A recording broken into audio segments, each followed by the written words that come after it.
Yeah, start it whenever you want.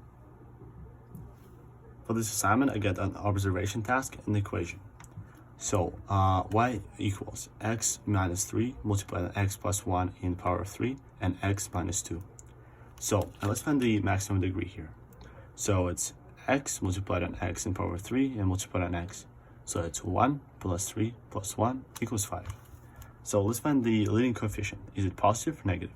It is positive because in front of the all x's, it's positive. So it's 1, 1, 1, and all multiplied equals 1.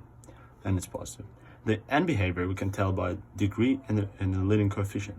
So the end behavior will be from 3 to 1. Next, we're going to find the maximum amount of turning points. It is 5 minus 1 equals 4. So it's 4 turning points. How I see in this graph is 1, 2, 3, and 4. So to find the x-intercept, we have the equation, and we're going to represent y as a 0, and then we're going to break it down to other 3 equations. So first it will be x equals 3, x equals minus 1, and x equals 2. So overall, it's only 3 intercepts in this equation. So how we can see it's 1, 2, and 3. How are they going? Because the end behavior is from 3 to 1. It's going from the negative to positive. So it's minus 1, 2, and 3. To find y-intercept, you should represent x's like zeros.